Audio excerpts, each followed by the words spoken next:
Subscribe, share, like, and comment. Thank you very Rasel much. Viper সাপটির উৎপত্তি প্রধানত ইন্ডিয়াতে উৎপত্তি হওয়ার সুবাদে কিছুদিন আগে বন্যা হওয়াতে সে বন্যার পানিতে রাসেল ভাইপার সাপটি ভেসে আসে বাংলাদেশের দক্ষিণবঙ্গের যে ডিস্ট্রিক্টগুলো আছে সেই ডিস্ট্রিক্টগুলোতে। তো ডিস্ট্রিক্ট বা জেলাগুলোতে আসার পর হঠাৎ এখন শোনা যাচ্ছে যে ঢাকা শহরেও নাকি সে সাপ এসে পৌঁছেছে।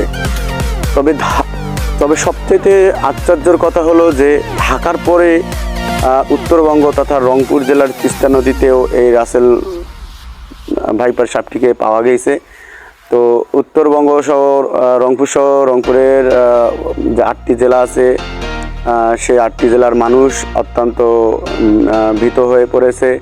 তারা অত্যন্ত চিন্তার মধ্যে পড়েছে যে এই রাসেল ভাইপার সাপটি অত্যন্ত বিষধর সাপ এবং হিংস্র,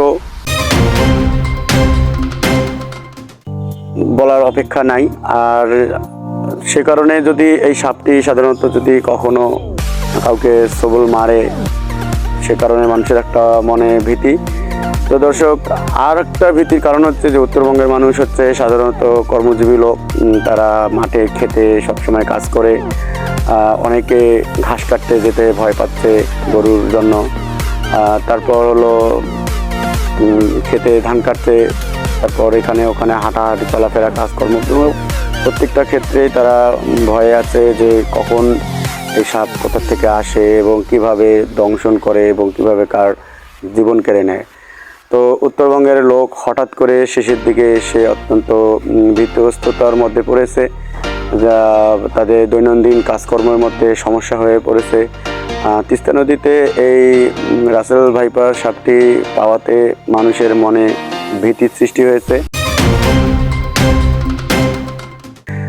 যে কিভাবে সম্ভব যে এই মাত্র কয়েকদিনের মধ্যে দক্ষিণবঙ্গ থেকে উত্তরবঙ্গে এই রাসেল ভাইপার সাপটি চলে আসে। তো সবচেয়ে আরও একটা বিষয়, সেটা হচ্ছে যে রাসেল ভাইপার সাপটি সাধারণত ওর দাঁত যে বড়, অন্যান্য সাপগুলোর চেয়ে অনেক দাঁত বড় হওয়ায় ছোবল মারলে মাংসপেশির মধ্যে নিমিষেই বিষ ঢুকে যায়। আর এই বিষের যে সেই অ্যান্টিভমটি ইন্ডিয়া থেকে সাপ্লাই করতে খুবই বাংলাদেশের কষ্ট হচ্ছে, যার কারণে সাপ্লাই খুব কম। আর সে কারণেই মানুষের মনে আরও ভয়ের ভীতি বেশি হয়েছে যে যদি সবল দিয়ে দেয় কাউকে, তাহলে এর প্রতিষেধক হিসেবে কি হবে এবং তার জীবনের কি হবে। তো দর্শক, এই ছিল আজকে আমার ভিডিও। তো ভিডিওটি রাসেল ভাইপারকে নিয়ে যদি ভালো লাগে তাহলে আমার চ্যানেলটিকে সাবস্ক্রাইব করবেন, লাইক করবেন, কমেন্ট করবেন, শেয়ার করবেন।